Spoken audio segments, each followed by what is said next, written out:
Acidity, Season 1, Episode 5, written wholly by Brian Fredborn McGregor, 2019-2020. Season 1, Episode 5, Their Starring Roles. A deep, meaningful voice adds, Stevie at the flick of a switch knew the starring role her parents would play. So, it was a Friday, late in the evening by some people's standards, and both Stevie and her partner were sitting on a blanket enjoying a small meal, a candlelit meal at that, so to speak. It was said to Stevie by her partner to expect some fireworks in some respect that evening. Stevie, well, just smiled, albeit briefly, adding, whilst flicking her eyebrows upwards and pursing her lips, half expecting a marriage proposal with some exploding gunpowder within the great, dark, upper beyond.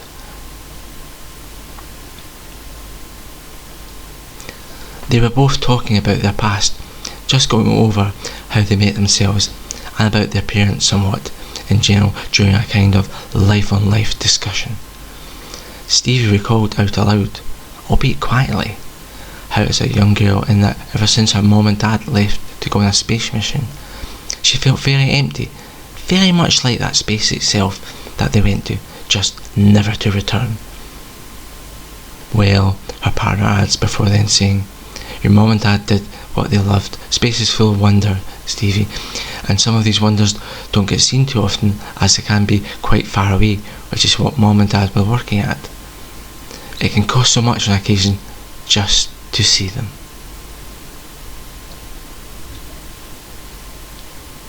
Tonight, however, is free, and these stars are far away, but not too far, not as yet.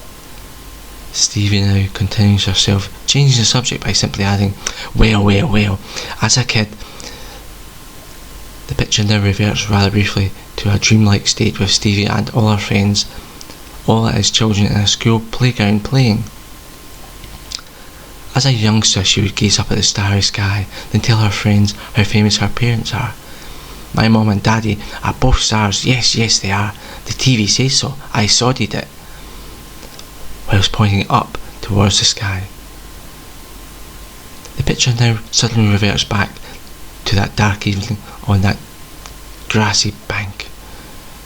Stevie adds, whilst laughing, I did that near enough every time I had a play date and stay over, even when my parents were at home and the care providers were away. What Stevie didn't know was, many of these times, her mother and father watched and smiled to themselves, as she said this to her schoolhood friends, albeit peeking quietly through her slightly ajar bedroom door towards them. There is now a dreamy picture of many young children again, although this time, gazing out a large bay bedroom window to a pitch black sky, all saying wow and gasping or awing with their bright starstruck eyes, looking towards the upper, greater starry-lit heavens. As Stevie looks back, the last thing her parents said on the radio at the centre on that transmission was rather simple. You will see us both in 20 years, Stevie. Stevie herself was used to her parents being away for longish periods, and at her young age she thought, wow, that isn't too long. Remember that she was only 5 at the time and wasn't the very best at counting, amongst many things, being so small. There is a picture of a very young Stevie speaking very gently, adding, 2 and 0, that isn't much at all. 2 is little and 0 is nothing, she quips cheekily while shaking her doll very gently from side to side. The picture now changes over to the inside cabin of a space capsule, a little spacecraft of sorts, where her parents are sitting around, rather despondent, just simply looking around. Both her parents now push the thruster button. The small craft of a type with large beacon, yet massive engine, juts forward rather quickly, then grinds to an apparent stop. Both now look at one another, knowing that orbit is maintained. They both acknowledge they would never have got back, not alive anyway, not in time, which they both try to say using words and various mixed gestures. They both at this point slowly program their own consoles, then sit back gazing at each other rather all too knowingly. Then aged 15, she, Stevie, still gazed up into the great beyond, but only at a certain time of the year, that of her fathers and mothers' untimely disappearances in the great space of the universe. As she got older, she stopped doing this, whilst still realising the pain of losing her parents. Now she moves on in life with her grandparents, but is still thinking fondly of her life as once, and indeed where it may go or not now. She then further adds, every night when I was young, at home my mother and father both read parts of a story to myself. Then just before leaving the room I would say to them, "Ah, my mum and dad are both stars, my TV says so." The camera now flicks back to Stevie's rather smitten lit face, where now she quips to her partner.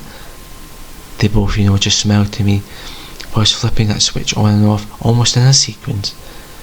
She's now looking just a little teary-eyed, with her bottom lip kinda trembling, almost pursed somewhat, it could be said. Stevie and her partner are still sitting on that same grassy bank late in the ever-darkening evening. She asks, rather quickly, why she is here, and why this time of night, just now tonight, on a large plastic crank, so late. What is the occasion? Her partner, well, he just smiles rather sadly before adding, "We are here to see the stars." Stevie laughs loudly, adding, "Yeah, okay, yeah."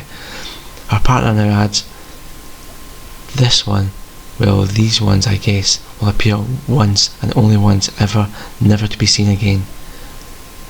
She tightens her eyes at him, a little confused, while screwing up her mouth somewhat. There are two people sitting at either side of a rug with food and candles with drink, both of whom are seeming now rather enthusiastic about this evening's show.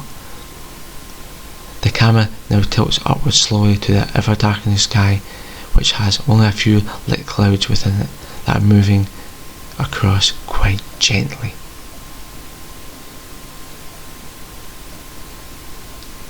Well, Stevie, she's aged 25 now and still recalls many things when she was much younger, so whilst looking up at that darkness of the night, she says to her now partner, "When at home Dad always left a light on for me." Although she does go over what's been said already to her partner, he just smiles. Stevie adds, "He used to flick it on and off quite quickly, just for fun. It was like in a sequence, a pattern, There's now what appears 2 star sailors, so to speak, slumped over control panels in a small craft with a massive engine." Although 20 years have now passed, Stevie's partner now points up the pitch darkness of the sky, then says, "Tell me what you see now." Stevie looks at him, rather bemused to say the least, then looks back up to the sky, expecting something. There is then suddenly a succession of massive flashes from the engine of that spacecraft, where her parents rest for forevermore. The area in space surrounding that craft is lit very brightly up, even with it being far away from the Earth. The massive flashes of the burned fuel spell in an almost unused, although traditional code, quite simply creating the words, "We are all stars." Stevie gasps, whilst now holding her hand on her forehead. "It's the same sequence as my bedroom light." Stevie, a government employee working as an interpreter and translator by profession, fully catches on, and it wholly dawns upon her. She quickly quips, whilst jumping to her feet, almost choking, then rather loudly laughing, "Yes, we are all. Yes, we are. Yes, we are."